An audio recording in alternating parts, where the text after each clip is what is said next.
जी अस्सलाम वालेकुम students, I hope कि आप सब खैरियत से होंगे। तो स्टूडेंट्स, जो आज का हमारा टॉपिक है वो उसका नाम है वेरिएशन ऑफ पैरामीटर्स। ठीक है, तो बेसिकली हम पैरामीटर्स को वेरिएट कराएंगे और उससे हम अपनी डिफरेंशियल इक्वेशन को सॉल्व करेंगे। तो स्टूडेंट्स, जो लास्ट टाइम हमने रिडक्शन ऑफ ऑर्डर देखा था कि हम एक सेकेंड ऑर्डर की डिफरेंशियल इक्वेशन को रिड्यूस करते थे फर्स्ट ऑर्डर की लीनियर डिफरेंशियल इक्वेशन में, और हम उसको सॉल्व कर लेते थे, और उस मेथड में हमने उस मेथड का नाम था रिडक्शन ऑफ ऑर्डर। स्टूडेंट, उसी इक्वेशन को सॉल्व करने का एक और मेथड है जिसको हम method of variation of parameter कहते हैं। ठीक है, method of variation of parameter. अब ये किस इक्वेशन को सॉल्व करेगा? सबसे पहले यही है कि वो इक्वेशन जिसको सॉल्व करेगा वो सेकेंड ऑर्डर की होनी चाहिए और वो इस तरह की फॉर्म की होनी चाहिए। ठीक है, इसमें आपके पास पी, क्यू और एफ ऑफ एक्स जो हैं, या तो ये कोई कॉन्स्टेंट्स होंगे, रियल नंबर हो सकते हैं 1 2 3, कोई भी कॉन्स्टेंट्स हो सकते हैं, या ये तीनों कोई एक्स के फंक्शन होने चाहिए। तो ज़्यादातर हमने जितनी प्रैक्टिस की है उसमें हम ज़्यादातर यही देखते रहे हैं कि यहाँ पे कोई एक्स के ज़्यादातर ये देखा था कि यहाँ पे कोई कॉन्स्टेंट्स होते हैं। ठीक है, लेकिन हमने प्रीवियस जो प्रैक्टिस की है उसमें हमने ये देखा है कि अगर वहाँ पे अगर कोई एक्स के फंक्शन भी हों तो हम उसको सोल्व कर सकते हैं by using reduction of order.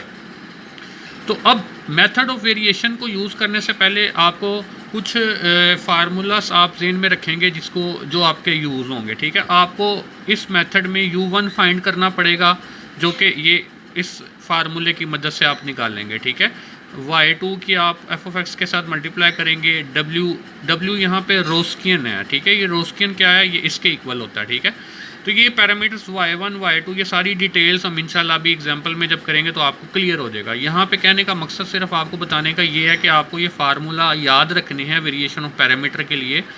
u1 आपको पता होना चाहिए कि वो इस फार्मूले से आप फाइंड कर सकते हैं, u2 आप इस फार्मूले से निकाल सकते हैं, और इन दोनों में जो w यूज़ हो रहा है उसको रोन्स्कियन कहते हैं। ठीक है, तो अगर मैं आप लोगों को बताऊँ तो यहाँ पर जो आप लोगों के पास रोन्स्कियन है वो इसके इक्वल होगा। यहाँ पे जो डैश है ये डेरिवेटिव को रिप्रेजेंट कर रहा है। ठीक है, तो इसका नाम होता है रोन्स्कियन, WRONSKIAN। ठीक है, ये W जो है वो रोन्स्कियन को रिप्रेजेंट कर रहा है। तो स्टूडेंट, ये कोई इतना कॉम्प्लिकेटेड मेथड नहीं है, बहुत ही आसान है। इंशाल्लाह आप अगर इसको ध्यान से फोकस करेंगे तो आपको ये अच्छे से समझ आ जाएगा। ठीक है, तो हम टाइम ज़ाया किए बगैर अपनी एग्जांपल की तरफ चलते हैं। तो लेट्स से कि ये हमारे पास एग्जांपल है। ठीक है, प्रीवियस क्लासेस में स्टूडेंट्स मुझसे पूछ रहे थे कि सर अगर इधर ln x आ जाए या कोई और फंक्शन आ जाए तो किस तरह हम सोल्व कर सकते हैं। तो देखें स्टूडेंट, यहाँ पे ln x आ रहा है, तो अब इसको सोल्व करने के लिए हम अब देखेंगे कि किस तरह से ये सेकेंड ऑर्डर की डिफरेंशियल इक्वेशन को हम सोल्व करेंगे।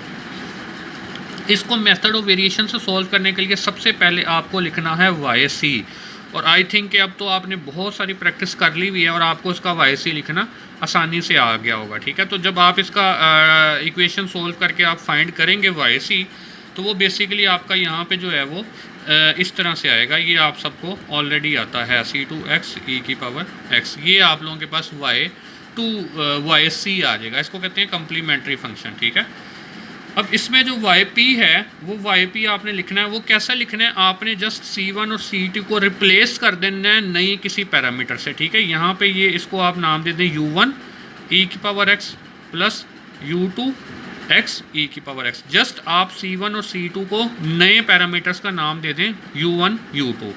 अब चूंकि ये सेकेंड ऑर्डर डिफरेंशियल इक्वेशन को सोल्व करने के लिए मेथड ऑफ वेरिएशन पैरामीटर लगा रहे हैं, तो सेकेंड ऑर्डर का मतलब है कि यहाँ पे हमेशा सिर्फ c1 टू c2 ही होगा, c3 या c4 या कोई और पैरामीटर नहीं आएंगे, जस्ट 2 ही होंगे। उन्हीं दोनों को आपने नए नाम दे देने हैं u1 और u2। ये यहाँ पे बेसिकली पैरामीटर्स को रिप्रेजेंट करेंगे। ठीक है, अब इधर से आपने क्या करना है, जो ये आपका पहला होगा ये इसको नाम दे दें या उसको नाम दे दें। आप इसको नाम देंगे y1 आपके पास आ जाएगा e⁻x। y2 आपके पास होगा, ये जो आपने कम्प्लीमेंट्री के साथ जो ये फंक्शन है ना, इसको आप नाम दे रहे हैं y1।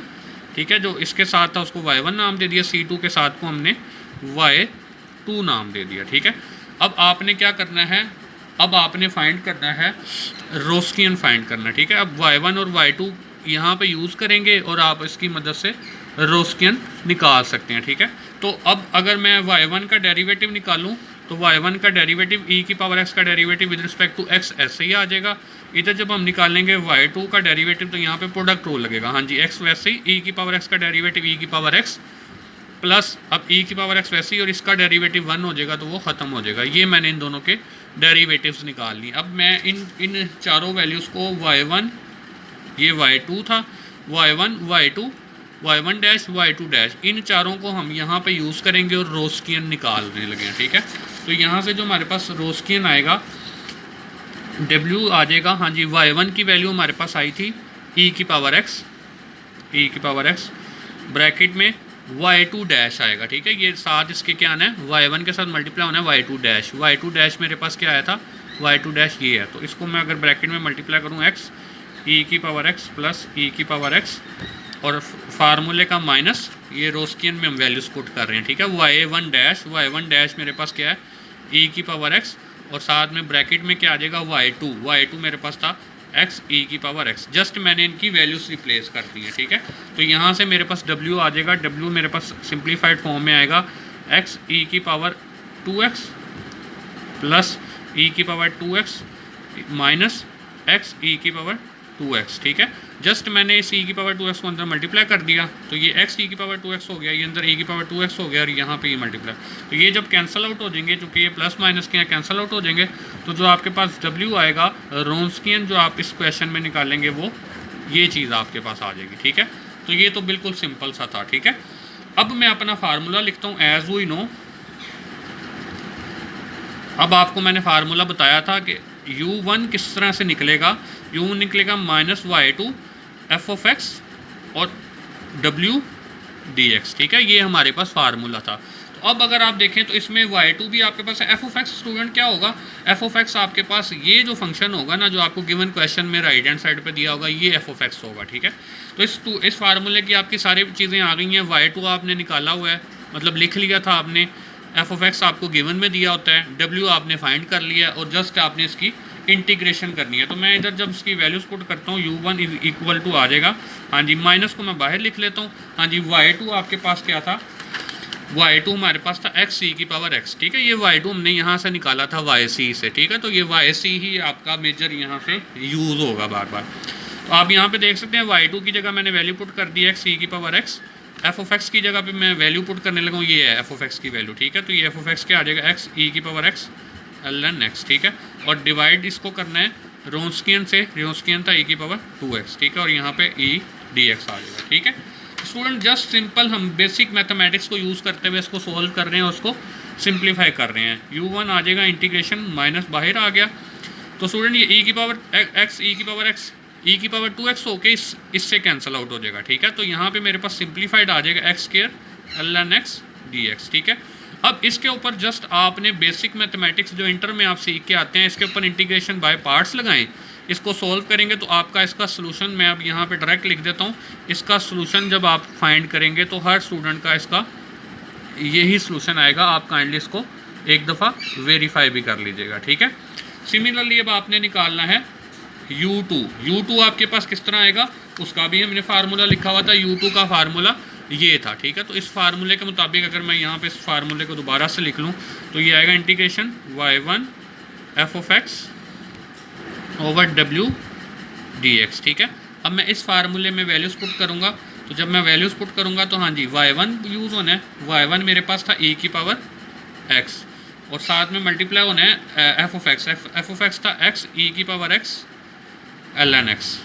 ठीक है, और नीचे रोन्स्कियन दोबारा e की पावर 2x और यहाँ पे dx आ जाएगा। ठीक है, तो दोबारा अब e की पावर ये इससे कैंसिल आउट होके अब इस केस में जो हमारे पास u2 आएगा वो सिंप्लीफाइड फॉर्म में, अगर मैं यहाँ से देखूँ तो ये कैंसिल आउट होने के बाद u2 जो है वो मेरे पास सिंप्लीफाइड फॉर्म में u2 वो बेसिकली हमारे पास आ जाएगा x ln x dx। ठीक है, तो ये सिंप्लीफाइड आपके पास आ गया। ठीक है, तो इसमें कोई आपको प्रॉब्लम नहीं होनी चाहिए, ये तो बेसिक मैथमेटिक्स है। तो अगेन जब मैं इसको इंटर में जो हम सीख के आते हैं कि हम इसको by using integration by parts, अगर मैं इसको सॉल्व करूँगा तो ये मेरे पास इसका जो सॉल्यूशन आएगा वो इस तरह से आएगा -x²/4 plus x²/2 ln x। तो ये आप स्टूडेंट वेरीफाई कर सकते हैं कि इसका सॉल्यूशन इसी तरह से बाय पार्ट्स की मदद से इसी तरह ही आ जाएगा। ठीक है, अब जस्ट आपने ये करना है कि yp जो मैंने पहले लिखा हुआ था, yp मेरे पास था u1 e की power x plus u2 x e की पावर एक्स। अब इन दोनों में मैंने जस्ट वो वैल्यूज़ जो अभी मैं फाइंड करके आया हूँ वो दोनों इधर पुट कर देनी है और आपका वाई पी आ जाएगा, ठीक है। तो आप इसमें वैल्यूज़ पुट कर दीजिएगा और वैल्यूज़ पुट करने के बाद जो आपके पास आएगा वो अगर मैं लिखूँ तो वो वाई पी आपके पास बेसिकली आएगा x cube by 9 minus x cube by 3 l n x e की power x plus minus x square by 4 plus x square by 2 l n x, इसके साथ आ जाएगा ई की पावर एक्स ई की power x, ठीक है। ये आपका फाइनल वाई पी आ जाएगा जो हमने u1 और u2 की वैल्यू, यहाँ पे u1 की वैल्यू इंसर्ट करनी है जो हमने निकाली है, यहाँ पे u2 की वैल्यू इंसर्ट करनी है जो हमने अभी फाइंड किया, ठीक है। तो यहाँ से आपके पास वाई पी आएगा। तो फाइनल जो आपने जनरल सोल्यूशन है वो कैसे निकालना है वो आपको पता है, हम निकालते हैं y p plus y c से। तो ये आप दोनों वैल्यूज़ यहाँ पे इंसर्ट करें जो आप ऑलरेडी निकाल चुके हैं, तो आपका फाइनल सोल्यूशन आ जाएगा। जस्ट दोबारा से रिवाइज करते हैं, आपके पास वेरिएशन ऑफ पैरामीटर जो लास्ट मेथड हम अभी पढ़ेंगे उसमें हम किस तरह से किस प्रॉब्लम को सॉल्व करेंगे। सबसे पहले तो ये पता होना चाहिए ऐसी प्रॉब्लम जो इस फॉर्म में होगी, इस फॉर्म का मतलब है कि सेकंड ऑर्डर की होनी चाहिए, यहाँ पे आपके पास कुछ भी नहीं होना चाहिए, यहाँ पे जो इसके और इसके साथ है वो x के फंक्शन होने चाहिए और यहाँ पे भी कोई x का फंक्शन होना चाहिए, यहाँ तो x के फंक्शन हो, यहाँ कोई रियल कॉन्स्टेंट्स हों, ठीक है। इस तरह की प्रॉब्लम को हम पहले भी एक मेथड पढ़ के आए हैं, ये कंपैरेटिवली इजी मेथड है, इस मेथड से हम सॉल्व कर सकते हैं जिसको नाम दिया जाता है method of variation of parameter. अब इसको सॉल्व करने के लिए आपको ये फार्मूलास याद रखने हैं, u1 u2 और w जिसको रोन्स्कियन कहते हैं, ठीक है। तो ये इसमें जो वैल्यूज़ यूज़ होंगी वो हम अपने गिवन क्वेश्चन से देखते हैं कैसे सॉल्व करके निकाल सकते हैं। लेट्स से स्टूडेंट ये एक मैंने क्वेश्चन लिखा, अब यहाँ पे ये आप देख सकते हैं p और q यहाँ पे कॉन्स्टेंट्स हैं, वो यहाँ पे -2 है और यहाँ पे 1 है, ठीक है। और ये x का ही फंक्शन है, मतलब मेरी गिवन कंडीशन सेटिस्फाई हो रही है, यहाँ पे कोई भी फंक्शन नहीं है। तो अगर मैं इस तरह की सिचुएशन में आपके पास जो सवाल आएगा उसमें आप इजीली वाई सी निकाल सकते हैं। हाँ, अगर यहाँ पे x का कोई फंक्शन आ जाए p और q की जगह तो फिर आपको वाई सी निकालने में प्रॉब्लम आएगी। तो अभी मैं एक नेक्स्ट एग्जांपल करूँगा जिसमें यहाँ पे वो कॉन्स्टेंट्स हों, कॉन्स्टेंट्स की जगह कॉन्स्टेंट्स की जगह कोई फंक्शन हो x के, तो फिर हम देखेंगे कि किस तरह उसको सॉल्व कर सकते हैं। तो स्टूडेंट्स यहाँ से वाई सी जब हम फाइंड करेंगे तो वो बेसिकली इस फॉर्म में आएगा, ठीक है, ये आप वेरीफाई कर सकते हैं। अब आगे आपने जो वेरिएशन ऑफ पैरामीटर का मेथड लगाना है उसमें सबसे पहले आपने इनको नए पैरामीटर्स का नाम दे दें, u1 u2, इसकी जगह आप v1 v2 या कोई भी नया नाम दे सकते हैं, ज़रूरी नहीं है कि ये u1 u2 ही होंगे। फिर उसके बाद आपने ये जो आपके पास वाई सी में ये जो फंक्शंस आए होंगे x के, इनको आपने y1 और y2 का नाम दे देना है। अब ये आपके पास बेसिकली y1 y2 आ जाएगा, इन दोनों के एक एक डेरिवेटिव फाइंड कर लेने हैं। तो ये आपके पास 4 टर्म्स आएंगी, इन चारों टर्म्स को आपने ये रोन्स्कियन के फार्मूले में इंसर्ट करने के बाद आपने रोन्स्कियन की वैल्यू फाइंड कर लेनी है। तो ये आपके पास स्टूडेंट रोन्स्कियन की वैल्यू आती है जो कि मैंने ये फाइंड की, ठीक है। ये जस्ट वैल्यूज पुट की, सिंप्लीफाई किया, ये आ गया, ठीक है। उसके बाद आपने फार्मूला जो मैंने आपको पहले ही बता दिया था, ये आपको फार्मूला याद रखना है। इस फार्मूले में आपने चारों 1 2 3 वैल्यूज पुट कर देनी है। ये एफ ऑफ एक्स आपके पास गिवन क्वेश्चन में जो राइट हैंड साइड पे दिया होता है इक्वल के, वो फंक्शन होगा, ठीक है। इन सबको यहाँ पे इंसर्ट करें, इधर कोई बाय पार्ट्स लगाएं, बाय सब्स्टिट्यूशन या जो भी आपको इंटीग्रेशन आप ऑलरेडी सीख सके हैं उस टेक्निक को यूज़ करके इसको इंटीग्रेट करके u1 फाइंड करेंगे। सिमिलरली आप u2 में वैल्यूज इंसर्ट करेंगे। याद रहे कि ये देखें u1 माइनस के साथ है, u2 में माइनस नहीं है, ठीक है। आपने सिमिलरली u2 फाइंड कर लेना, u1 भी आ जाएगा आपके पास, u2 भी फाइंड हो जाएगा, ठीक है। u1 और u2 दोनों निकालने के बाद आपने इधर वैल्यूज पुट कर देनी है, जो आपने yp पहले सपोज किया था उसमें वैल्यूज इंसर्ट करके आपका फाइनल yp आ जाएगा। तो जो आपका जनरल सोल्यूशन होगा वो yp प्लस yc दोनों का सम होगा। तो ये आप दोनों निकाल चुके हैं, वो काइंडली यहाँ पे इंसर्ट कर दें तो आपका फाइनल सोल्यूशन आ जाएगा।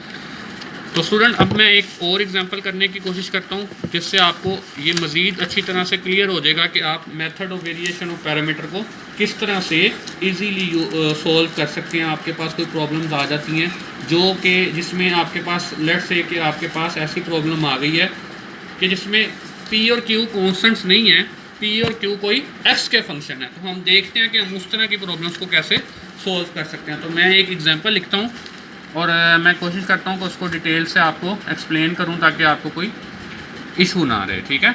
अब स्टूडेंट मैंने आपको पहले भी बताया था कि जब इस तरह से आपको वाई पी निकालना आएगा तो आपको कुछ ना कुछ हिंट भी दिया हो सकता है क्वेश्चन में, ठीक है। जैसे कि अब यहाँ पे एक एग्जांपल है मेरे पास, क्वेश्चन है x square d square y over d x square minus x into x plus 2 d y over d x plus 2 y is equal to x cube, ठीक है।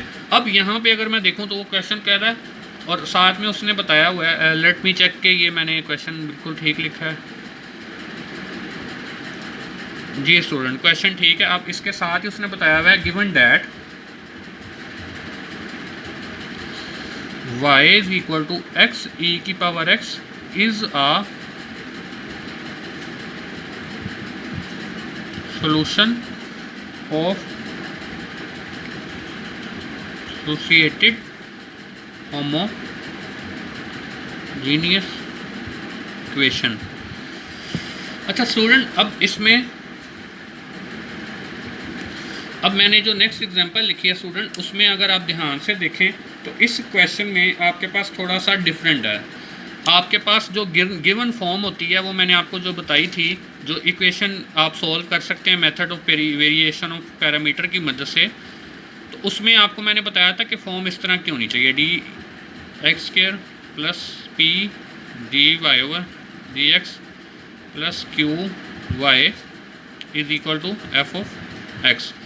स्टूडेंट, अब आप देख सकते हैं कि यहाँ पे आपके पास बेसिकली गिवन आपकी फॉर्म इस तरह की होनी चाहिए, तब आप उसको ऊपर method of variation of parameter या रिडक्शन ऑफ ऑर्डर दोनों मेथड लगा सकते हैं। लेकिन यहाँ पे अगर हम देखें तो ये एक्स स्क्वायर प्रॉब्लम कर रहा है, उसके अलावा ये दोनों सेम ही हैं। आप देख सकते हैं d y over d x के साथ कोई पी होना चाहिए, पी का मतलब था कोई कॉन्स्टेंट या एक्स का फंक्शन, तो यहाँ पे सिर्फ एक्स का फंक्शन है, वाई इन्वॉल्व नहीं है, ठीक है। सिमिलरली यहाँ पे वाई के साथ आपके पास क्या होना चाहिए, सिर्फ एक्स का फंक्शन होना चाहिए, तो यहाँ पे भी हम देख सकते हैं एक्स का ही फंक्शन है। अब प्रॉब्लम क्या आ रही है, प्रॉब्लम ये आ रही है कि यहाँ पे कुछ भी नहीं होना चाहिए लेकिन यहाँ पे एक्स स्क्वायर है, तो इसको तो हम इजीली सॉल्व कर सकते हैं। आप एक्स स्क्वायर से डिवाइड कर दें पूरी इक्वेशन को, तो मेरा जो डिवाइड बाय एक्स स्क्वायर, इसको नाम दे देते हैं पहली इक्वेशन को, ठीक है ना। इसको फर्स्ट इक्वेशन को मैं जो है वो डिवाइड बाय एक्स स्क्वायर करने लगा हूँ, ठीक है।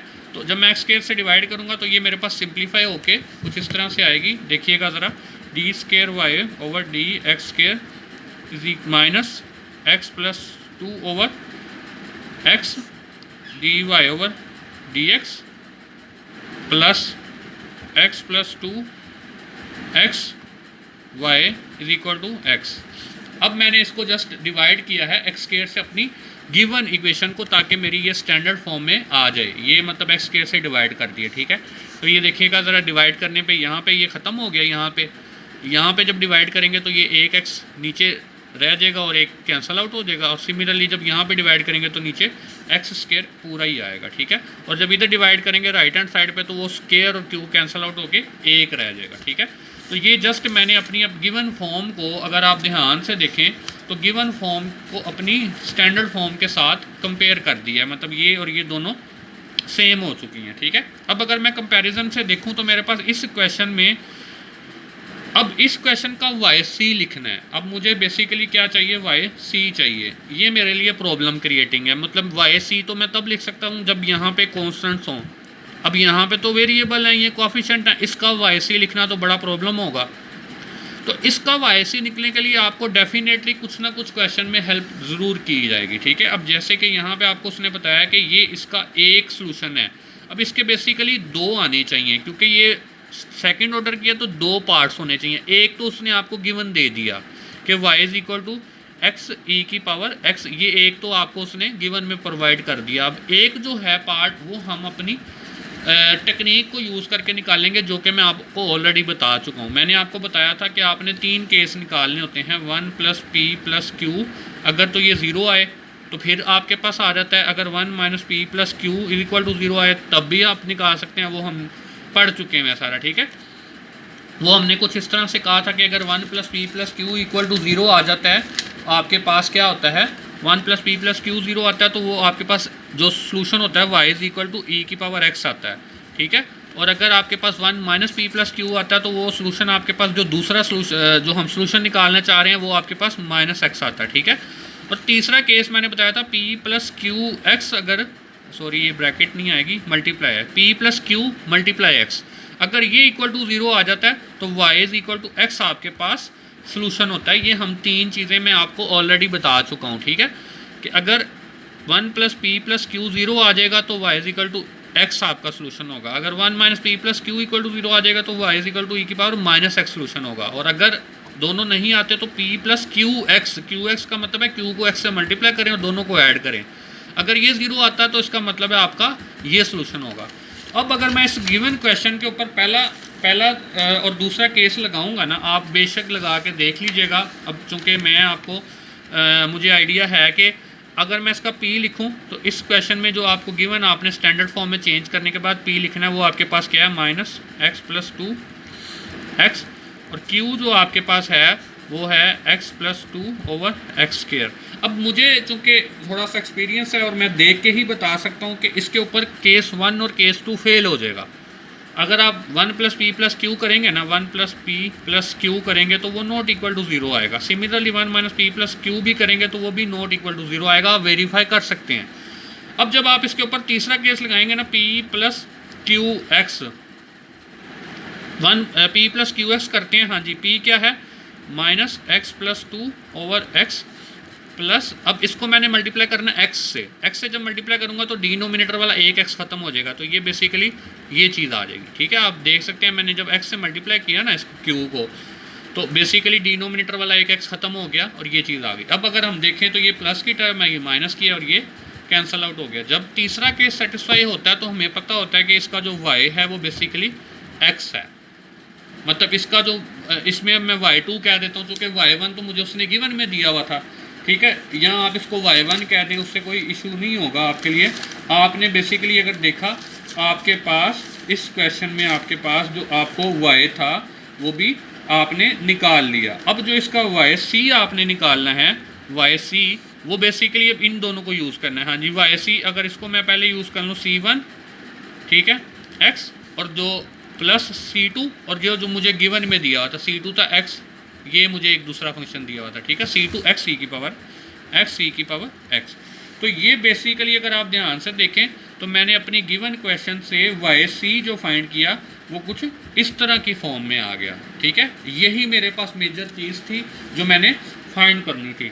दोबारा से देखिएगा, मुझे ये क्वेश्चन दिया हुआ था, इस क्वेश्चन को जब मैंने देखा तो ये मेरी स्टैंडर्ड फॉर्म में नहीं था। मेरी स्टैंडर्ड फॉर्म होती है ये, इसके अकॉर्डिंग यहाँ पे 1 होना चाहिए, ठीक है, और ये पी और क्यू एक्स के फंक्शन या कॉन्स्टेंट्स होने चाहिए। अगर तो कॉन्स्टेंट्स हों तो प्रीवियस एग्जांपल की मदद से आसानी से हम सॉल्व कर सकते हैं।